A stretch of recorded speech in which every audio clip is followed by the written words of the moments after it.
Assalamualaikum warahmatullahi wabarakatuh. Bismillahirrahmanirrahim. Alhamdulillah. Wassalatu wassalamu ala rasulillah Muhammad ibn Abdillah wa ala alihi wa sahbihi wa man wala, amma ba'da. Di dalam Al-Quran Allah menyertakan bekti kepada orang tua dengan beribadah atau menyembah kepada Allah Subhanahu wa Ta'ala.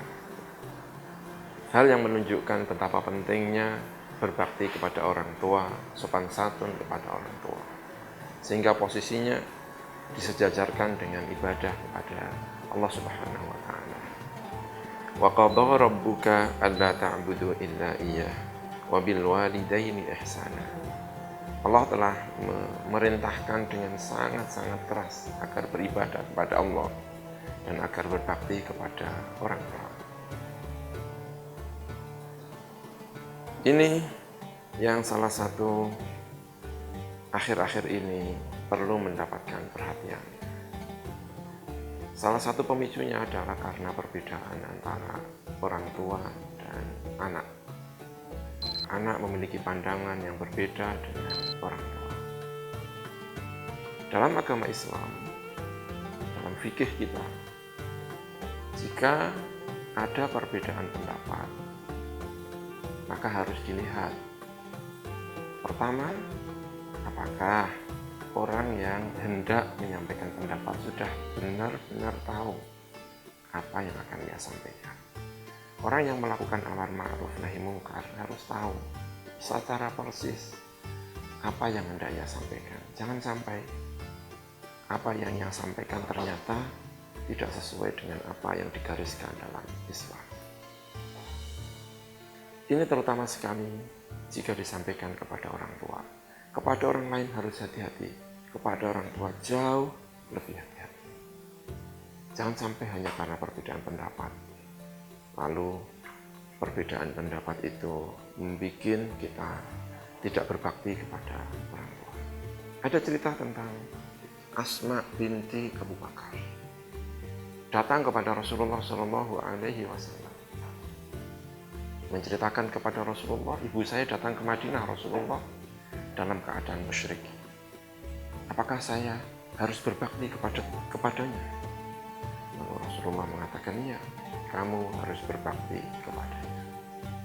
Kepada orang tua yang tidak muslim pun Nabi Muhammad memerintahkan untuk berbakti kepada orang tua. Karena itulah di dalam fikih-fikih kita, misalnya disebutkan di dalam Hasyiah Ibnu Abidin, jika kita melihat sesuatu yang tidak baik dan sudah pasti itu tidak baik, tidak sesuatu yang diperdebatkan. Jika masih diperdebatkan kepada orang lain tidak boleh, apalagi kepada orang tua.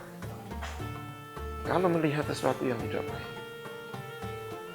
maka kita hanya boleh mengingkarinya jika tidak ada timbal balik dari orang tua berupa kemarahan.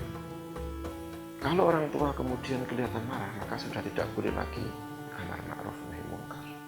Yang kita lakukan adalah berdoa dan istighfar kepadanya, menunggu waktu jika kemudian orang tua kelihatan tidak lagi marah.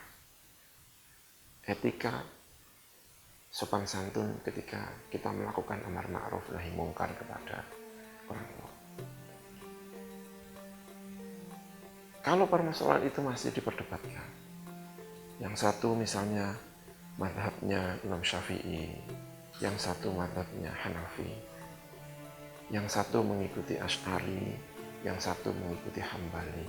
Ini tentu dalam fikih kita, wacana kita masih perlu mendapatkan perhatian khusus karena ini adalah sesuatu yang masih perbedaan pendapat. Dalam keadaan seperti ini, maka jauhkan amar ma'ruf nahi mungkar yang seperti ini kepada kedua orang tua.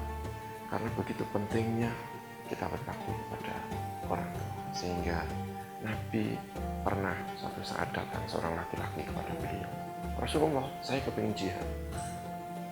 Rasulullah mengatakan, apakah kamu masih punya orang tua? Iya, masih. Kembali kepada ibumu.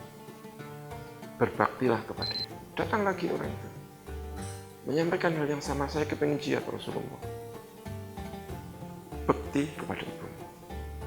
Lalu ketika kali dia datang kepada Rasulullah, izin hal yang sama, ingin jihad fisabilillah. Lalu kata Nabi, ada di samping kaki ibumu, maka kamu akan masuk surga. Betapa pentingnya budaya birrul walidain. Dan ini yang ditanamkan oleh orang-orang tua kita di Indonesia.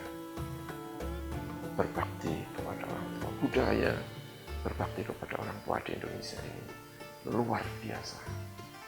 Sehingga jangan sampai ini dirusak karena perbedaan-perbedaan ideologi, perbedaan-perbedaan cara pandang di dalam agama. Orang-orang yang memerintahkan kita untuk melakukan sesuatu yang justru tidak baik kepada orang tua, menyakiti orang tua, siapapun dia, kita abaikan. Karena ini menantang salah satu inti daripada agama yang diajarkan oleh Rasulullah Shallallahu Alaihi Wasallam. Terima kasih. Semoga bermanfaat. Wassalamualaikum warahmatullahi wabarakatuh.